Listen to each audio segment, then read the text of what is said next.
వీక్షకులు స్వాగతం, నమస్కారం. ఆంధ్రప్రదేశ్ మద్యం స్కామ్లో సిట్ దూకుడు పెంచింది. బిగ్ బాస్ని టచ్ చేయనుంది. 30 రోజుల్లో వేగవంతంగా విచారణ పూర్తి చేసి 500 కోట్ల రూపాయల ఆస్తులను సీజ్ చేసి 50 మంది మీద కేసు నమోదు చేస్తూ మరో ఛార్జ్షీట్ దాఖలు చేయనుంది త్వరలో. సమగ్రంగా విశ్లేషించడానికి మనతో పాటు ప్రముఖ రాజకీయ, ఆర్థిక, సామాజిక విశ్లేషకులు రాజేష్ అప్సాని గారు ఉన్నారు. వారిని అడిగి సిట్ దర్యాప్తు నేపథ్యం, అసలు మద్యం స్కామ్, జగన్మోహన్ రెడ్డి పాత్ర అడిగి తెలిసిన ప్రయత్నం చేద్దాం. నమస్తే రాజేష్. నమస్కారం. సిట్ దూకుడు పెంచింది. 500 కోట్ల రూపాయల ఆస్తులను సీజ్ చేయడానికి ప్లాన్ చేస్తూ ఉంది. బిగ్ బాస్ అంటే జగన్ రెడ్డి కూడా త్వరలో టచ్ చేయబోతోంది అన్న వార్తలు వస్తున్నాయి. దీన్ని ఎట్లా చూస్తారు, ఎట్లా విశ్లేషిస్తారు? అంటే వాస్తవంగా ఆంధ్రప్రదేశ్ రాష్ట్ర ప్రభుత్వం 2019లో జగన్మోహన్ రెడ్డి గారి నాయకత్వంలో తీసుకొచ్చిన కొత్త మద్యం పాలసీ మాటున జరిగిన వేల కోట్ల రూపాయల కుంభకోణాల నేపథ్యంలో 2024లో పదవి బాధ్యతలు చేపట్టిన చంద్రబాబు నాయుడు గారి ప్రభుత్వం నియమించిన సిట్టు చాలా వేగంగా విచారణ జరుపుతూ ఉంది. వాస్తవంగా చంద్రబాబు నాయుడు గారి ప్రభుత్వం ఆంధ్రప్రదేశ్ రాష్ట్ర శాసనసభకే ఒక వైట్ పేపర్ రూపంలో మద్యం పాలసీ మాటున జరిగిన వేల కోట్ల రూపాయల దోపిడీ గురించి స్పష్టం చేశారు. అంటే ప్రభుత్వానికి అప్పటికే ప్రాథమిక సమాచారం ఉంది. జగన్మోహన్ రెడ్డి గారి ప్రభుత్వం ఏ రూపాల్లో మద్యం మాటున దోపిడీకి పాల్పడ్డారు, ఎన్ని వేల కోట్ల రూపాయల దోపిడీకి పాల్పడ్డారు, ఏ వ్యక్తులు అందులో వారి ప్రమేయంతో ఈ దోపిడీకి సహకరించారు, భాగస్వాములయ్యారు అనే ప్రాథమిక సమాచారం ప్రభుత్వం దగ్గరుండే ప్రభుత్వం సభకు సమాచారం ఇచ్చింది ఒక వైట్ పేపర్ రూపంలో. సభకి తప్పుడు సమాచారం ఇస్తే సభా హక్కుల ఉల్లంఘన అవుద్ది. కాబట్టి అసెంబ్లీకి సమాచారం ఇస్తున్నారు అని అంటే అథెంటికేటెడ్ ఇన్ఫర్మేషన్ అయితేనే అసెంబ్లీకి సమాచారం ఇవ్వగలుగుతారు. కాబట్టి ముఖ్యమంత్రి హోదాలో చంద్రబాబు నాయుడు గారు వైట్ పేపర్ సబ్మిట్ చేశారు. ఆ రోజు నిర్ధారణ అయిపోయింది. కాబట్టి ఏంటంటే అప్పటికే ప్రభుత్వానికి ప్రాథమిక సమాచారం ఉంది. అప్పటికే కీలకమైన అధికారులు అప్రూవర్గా మారి మేజిస్ట్రేట్ గారి ముందు 164 స్టేట్మెంట్లు ఇచ్చేసి ఉన్నారు.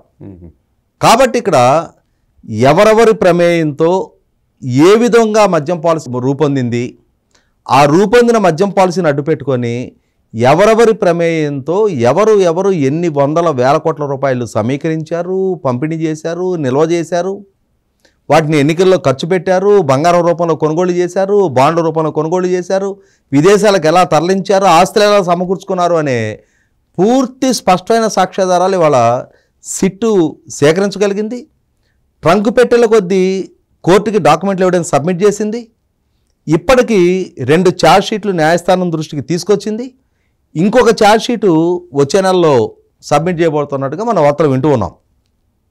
ఇక్కడ గమనించుకోవాల్సింది, జగన్మోహన్ రెడ్డి గారి పాలనా హయాంలో ఆయన పాలనా బాధ్యతలు చేపట్టడానికి ఎన్నికలను ఎదుర్కొనే ముందు మద్య నిషేధం చేస్తానని వాగ్దానం చేసి అధికారంలోకి వచ్చాడు.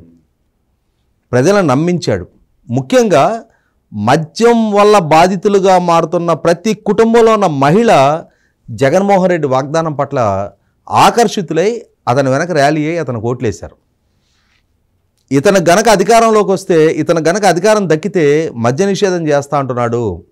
మద్యం వ్యసనానికి బానిసైన నా భర్తో నా కొడుకో అతను గనక మద్య నిషేధం చేసినప్పుడు మళ్ళీ తిరిగి వాళ్ళు ఆ వ్యసనం నుంచి బయటపడటానికి ఆస్కారం ఉంటుంది.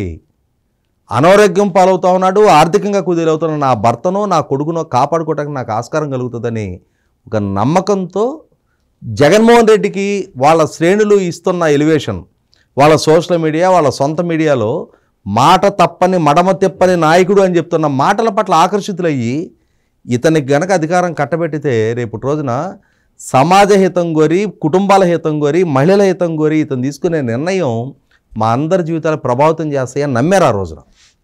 కానీ ఆ నమ్మకాన్ని వంచిస్తా జగన్మోహన్ రెడ్డి మద్య నిషేధం మాట దేవుడెరిగి అసలు కొత్త మద్యం పాలసీని తీసుకొచ్చాడు. అప్పటి వరకు ప్రైవేటు వ్యక్తుల ఆధ్వర్యంలో ఉన్న మద్యం వ్యాపారాన్ని ప్రభుత్వ ఆధ్వర్యంలోకి తీసుకొచ్చాడు. డిస్టిలరీస్ మొత్తాన్ని తన పార్టీ నాయకుల చెప్పు చేతల్లోకి తీసుకున్నారు. వాళ్లే తయారీదారులు. ఆ ప్రభుత్వమే బెవరేజెస్ కార్పొరేషన్ ద్వారా వాళ్ళు ఏ మద్యాన్ని తయారు చేస్తే, మద్యం మాటున ఏ రసాయనాన్ని తయారు చేస్తే ఇదే మద్యం అని చెప్పని చలామణి చేసి బెవరేజెస్ కార్పొరేషన్ ద్వారా ప్రభుత్వ షాపుల్లో వాళ్ళ వైసీపీ కార్యకర్తలను పెట్టి అమ్మించారు. దాంతో 5 సంవత్సరాల టెన్యూర్లో ఆరోగ్యపరంగా రాష్ట్రం కుదేలైపోయింది. ఇవాళ కుటుంబాలు అనారోగ్య సమస్యలతో కొనారిల్లిపోతూ ఉన్నాయి. వేలాది మంది ప్రాణాలు కోల్పోయారు. ఈ క్రమంలో వేలాది కోట్ల రూపాయల దోపిడీకి పాల్పడ్డారు.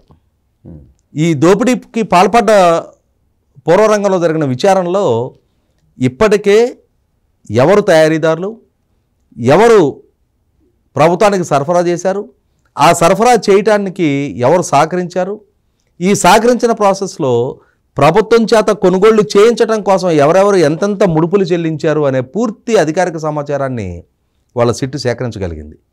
ఈ సేకరించిన ఈ మొత్తం నెట్వర్క్లో ఎవరి ప్రమేయం ఏంటి, ఎవరు ఏ ఏ పాత్రలు పోషించారు, ఎవరు నగదుని విదేశాలకు తరలించారు, ఎవరు నగదుని ఎన్నికల ఖర్చుకి పంపిణీ చేశారు, ఎవరు నగదుని స్టోర్ చేశారు, ఎవరు నగదుని కలెక్ట్ చేసి రవాణా చేశారు, ఈ అన్ని వివరాలతో కూడిన సమాచారం సిట్టు సేకరించగలిగింది. అయితే ఇక్కడ అంతిమ లబ్ధిదారుడు ఎవరు? ఇవాళ పాలకుడుగా జగన్మోహన్ రెడ్డి ఉన్నారు. అటు ప్రభుత్వానికి ఇటు పార్టీకి ఆదాయం సమకూరే విధంగా మద్యం పాలసీ రూపొందించండి అని చెప్పని జగన్మోహన్ రెడ్డి గారు మమ్మల్ని ఆదేశించిన పర్యవసానం మేము సమావేశాలు పెట్టి మద్యం పాలసీ రూపొందించాము అని చెప్పని రాష్ట్ర ప్రభుత్వ ఐటీ అడ్వైజర్గా ఉన్న రాజకేశ్ రెడ్డి అని అతను అడ్మిట్ అయ్యాడు. మా ఇంట్లోనే సమావేశాల నిర్వహణ జరిగాయి, సో అండ్ సో వ్యక్తులు ఈ సమావేశాల్లో పాల్గొన్నారు, మేము కొత్తగా తీసుకురాబోతున్న మద్యం పాలసీ గురించి చర్చించాము అని చెప్పని రాజ్యసభ సభ్యుడిగా ఉన్న విజయసాయి రెడ్డి అడ్మిట్ అయ్యాడు. ఇక్కడ మద్యం పాలసీ గురించి చర్చించాలి అని అంటే సచివాలయంలో ఆ concern minister, concern principal secretary వాళ్ళ సమక్షంలో చర్చలు జరగాలి. వాళ్ళ శాఖ నుంచి పుటపైన ఫైలు క్యాబినెట్కి రావాలి, క్యాబినెట్ ఆమోదం పొందిన తర్వాత అసెంబ్లీకి రావాలి, అసెంబ్లీలో చర్చ జరిగిన తర్వాత చట్టరూపంగా గవర్నర్ ఆమోదం పొందాలి. ఇది జరగాల్సిన ప్రక్రియ. కానీ ఒక రాజ్యసభ సభ్యుడు, ఒక లోక్సభ సభ్యుడు, జగన్మోహన్ రెడ్డి గారి పిఏ, జగన్మోహన్ రెడ్డి గారి ఓఎస్డి, ఒక డిస్టిలరీ యజమాని, అలాగే బెవరేజెస్ కార్పొరేషన్ అధికారులు, వీళ్ళందరూ కలిసి పార్లమెంటరీ పార్టీ నాయకుడి ఇంట్లో సమావేశం పెట్టి అక్కడ మద్యం పాలసీని డిఫైన్ చేశారు, మద్యం పాలసీని అక్కడ డ్రాఫ్ట్ చేశారు అని అంటే ఇవాళ ఢిల్లీ మద్యం కుంభకోణానికన్నా ఆంధ్రప్రదేశ్ రాష్ట్ర మద్యం కుంభకోణం ఎన్ని రెట్లు పెద్దదో అవగతమవుతూ ఉంది. మరి తన పాలనలో ఇన్ని వేల కోట్ల రూపాయల మద్యం అక్రమాలు జరుగుతూ ఉన్నప్పుడు పాలకుడిగా జగన్మోహన్ రెడ్డి గారు ఏం చేస్తున్నారు? ఇవాళ అంతిమ లబ్ధిదారుడు ఆయన కాక ఇంకెవరు? ఇప్పటికే వేళ్ళన్నీ ఆయన వైపు చూపుతూ ఉన్నాయి. ఆయన ఆదేశిస్తే మేము మద్య పాలసీని తయారు చేశామని చెప్తున్నారు. అంతిమంగా ఆయన చెంతకే ఇవాళ ఈ మామూళ్ళ సొమ్మంతా చేరింది అని చెప్పని అరెస్ట్ అయ్యి జైళ్ళల్లో ఉన్న వ్యక్తులను చూస్తే అర్థమవుతూ ఉంది. కాబట్టి ఇప్పటికి వెలుగులోకి వచ్చిన వేల కోట్ల రూపాయల మద్యం కుంభకోణం మాటను కొనుగోళ్లు చేయబడ్డ ఆస్తులు సీజ్ చేయడానికి ఎన్ఫోర్స్మెంట్ డైరెక్టరేట్ ద్వారా ప్రయత్నం జరుగుతున్నట్టుగా వార్తలు వస్తూ ఉన్నాయి. అదే సందర్భంలో తెలుగుదేశం పార్లమెంటరీ పార్టీ నాయకుడు లావు కృష్ణదేవరాయలు గారు పార్లమెంటు దృష్టికి తీసుకొచ్చినట్టుగా 4,000 కోట్ల రూపాయలు విదేశాలకు తరలించబడింది అని చెప్పని కూడా వార్తలు వస్తూ ఉన్నాయి. ఆ విధంగా విదేశాలకు గనక తరలించితే, ఆ విధంగా మనీ లాండరింగ్కి గనక పాల్పడ్డ ఆధారాలు గనక లభ్యమైతే శాశ్వతంగా జగన్మోహన్ రెడ్డి జైలు గోడలు దాటి మళ్ళీ తిరిగి ప్రజా జీవితంలోకి రాకుండా కట్టడి చేయడానికి కావాల్సిన డాక్యుమెంటల్ ఎవిడెన్స్ సిట్టు సంపాదించినట్టే అవుద్ది. కాబట్టి ఇవాళ ఒక్కసారి ప్రజలు ఏరికోరిచ్చిన అధికారాన్ని అడ్డు పెట్టుకొని ఇన్ని వేల కోట్ల రూపాయల దోపిడీకి పాల్పడ్డ జగన్మోహన్ రెడ్డి మళ్ళీ తిరిగి ప్రజా జీవితంలో కొనసాగే నైతికత అతనికి లేదు. ఆ విధంగా కొనసాగటాన్ని ఎలో చేయాల్సిన బాధ్యత కూడా ప్రజలకు లేదు. ఇవాళ ప్రజలిచ్చిన అధికారాన్ని తన ఆస్తులు పెంచుకోవడానికి, తన పార్టీ అభ్యర్థుల ఎన్నికల ఖర్చుకి వినియోగించుకొని ఆ లిక్కర్ మాటన వేలాది మంది మరణాలకి కారకమైన జగన్మోహన్ రెడ్డి లాంటి వ్యక్తి ప్రజా జీవితంలోనే కొనసాగడానికి వీల్లేదు అని చెప్పని ఇప్పటికే ప్రజల వైపు నుంచి ఒక స్పష్టత ఇచ్చారు. కాబట్టి రేపటి రోజున సిట్టు ద్వారా జగన్మోహన్ రెడ్డి అరెస్ట్ కాబోతున్నాడు అన్న సమాచారం బయటకు వచ్చినా, అతని ఆస్తులు సీజ్ కాకపోతున్నాయన్న సమాచారం వచ్చినా కూడా ప్రజలకైతే పెద్ద ఆశ్చర్యం అనిపించలా. ఎందుకంటే తాము కట్టబెట్టిన అధికారాన్ని అడ్డుపెట్టి 5 సంవత్సరాల జగన్మోహన్ రెడ్డి పరిపాలనా హయాంలో ఎన్ని వేల కోట్ల రూపాయలు ఎంత విస్తృతంగా ఏ విధమైన దోపిడీకి పాల్పడ్డారు అనేది ప్రజలు ఆల్రెడీ ఒక స్పష్టతతో కొన్ని నిర్ణయానికి వచ్చేస్తున్నారు కాబట్టి ఖచ్చితంగా ఇవాళ ప్రజలు కూడా ఎప్పుడు జగన్మోహన్ రెడ్డి మీద చర్యలకి ఉపక్రమిస్తారా, ఎప్పుడు అతన్ని చట్టం ముందు దోషిగా నిలబెడతారా, ఎప్పుడు అతని ద్వారా జరిగిన దోపిడీ ద్వారా కొనుగోలు చేసిన ఆస్తులన్నీ మళ్ళీ తిరిగి ప్రభుత్వ స్వాధీనం చేస్తారా అని చెప్పని ఎదురు చూస్తూ ఉన్నారు.